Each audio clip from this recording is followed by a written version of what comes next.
Bonjour à tous, alors on se retrouve pour une nouvelle vidéo, cette fois-ci pour une présentation de base que j'avais déjà fait, donc c'est une présentation de base de Rush pour Hôtel de Ville de niveau 10. Et cette base, c'est la nouvelle que j'ai créée il n'y a pas si longtemps. En guerre, elle n'est pas très efficace, enfin on n'en parle pas puisque l'Hôtel de Ville est à l'intérieur. Mais en Rush, elle est vraiment très efficace puisque les adversaires n'ont pas le temps de la préparer.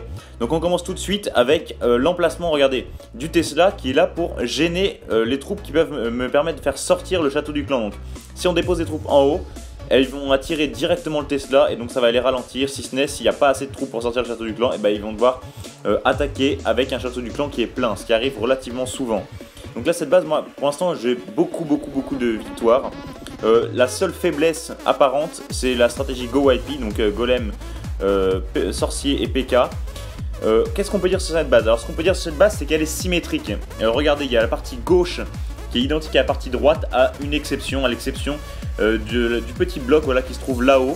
Et ce petit bloc en fait ça va faire en sorte que le haut paraît plus compliqué à attaquer que le bas. Donc vous allez voir que toutes les attaques vont être situées dans le bas de la base. Et c'est pour ça qu'il suffit de renforcer un peu le bas.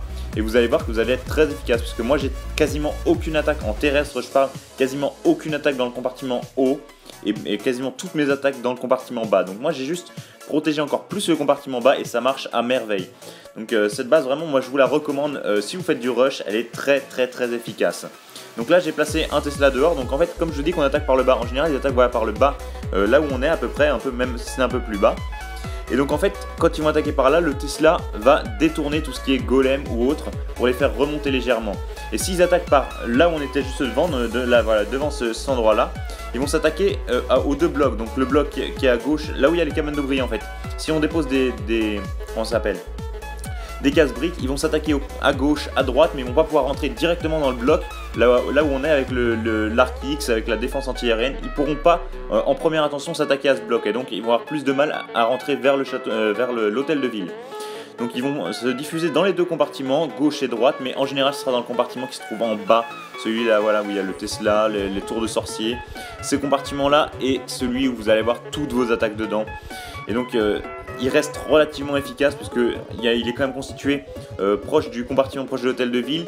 Il y a des bâtiments qui sont non défensifs, mis à part la défense anti-aérienne. Donc du coup, les troupes terrestres du type golem vont surtout se détourner. C'est pareil pour le haut, regardez le haut. Il y a 3 bâtiments qui sont non défensifs à côté de l'hôtel de ville. Donc si on attaque par en haut, eh ben, ils vont s'attaquer à la tour d'archer, à la tour voilà, les deux tours de sorcier, ils vont contourner, regardez, tour de sorcier, ensuite mortier, pareil de l'autre côté, ils vont contourner. Moi je le vois souvent quand on attaque avec des golems, il y a toutes les troupes qui font le tour, et même des ballons, quand on attaque par le haut avec des ballons, ils vont faire tout le tour, et ils vont pas rentrer vers l'hôtel de ville, donc attaquer les tours de l'enfer, et donc les tours de l'enfer vont pouvoir cibler les canons, les ballons et les trucs facilement. Donc là maintenant on va passer, je vous montre déjà depuis que je l'ai installé, voilà, donc je l'ai mise à partir de là, voilà, du moins 11, enfin du plus 11, ensuite j'ai eu un moins 11, plus 27.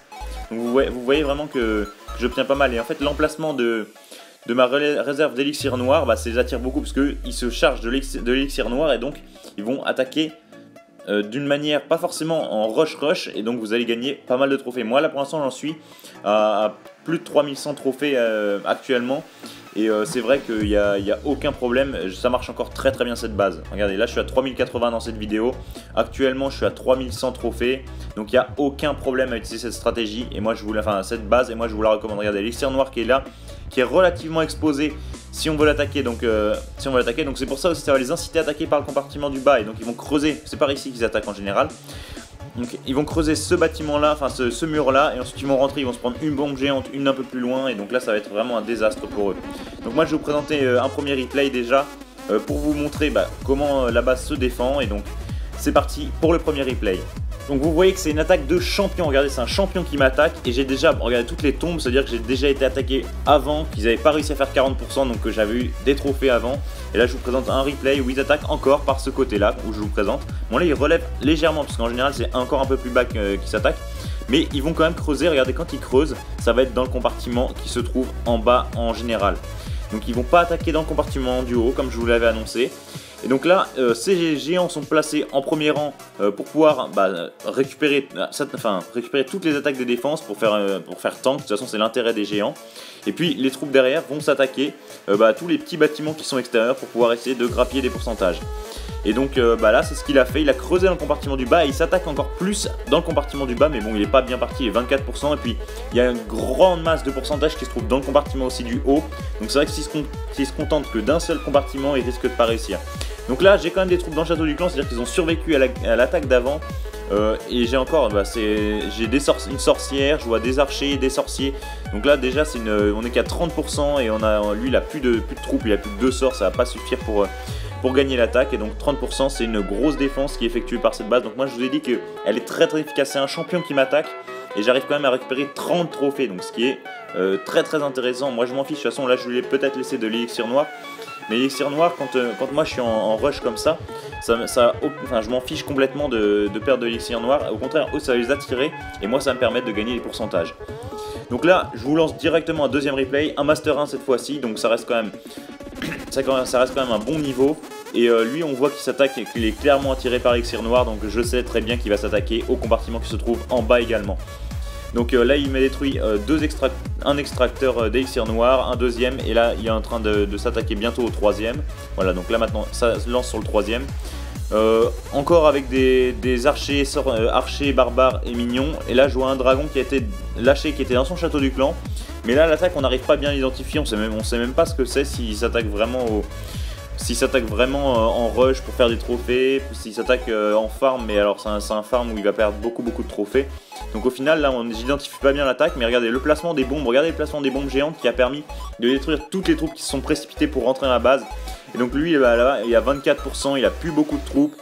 Il a eu l'élixir noir, c'est ce qu'il voulait quand on voit qu'il s'attaquait aux extracteurs, mais il ira pas plus loin. Cette base elle défend extrêmement bien, et c'est pas des petites attaques, puisque vous voyez que c'est quand même des attaques en Master 1. Donc Master 1 c'est plus de 3000 trophées quand même pour arriver à ce point là, et on fait encore des trophées. Et vous voyez qu'il y avait déjà donc une attaque avant. Donc maintenant on passe à la troisième partie de cette vidéo, c'est le Speedbolt. Et Speedbolt, moi je vais vous laisser comme d'habitude recopier cette base si elle vous intéresse. Et puis on se retrouve à la fin de ce Speedbolt pour la conclusion de cette vidéo. Allez, à plus tard.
Et voilà, on en termine pour le speedboat et également pour la vidéo. Donc si cette vidéo vous a plu, n'hésitez pas à la liker, ça fait vraiment plaisir, et à lâcher un commentaire puisque c'est vrai que ça me permet d'interagir avec vous et c'est vraiment très sympa. Et si vous n'êtes pas abonné à ma chaîne YouTube, bah, je vous invite aussi également à vous abonner à ma chaîne YouTube parce que là ça grandit, donc déjà plus de 220 abonnés, donc ça fait très plaisir. Allez, à bientôt.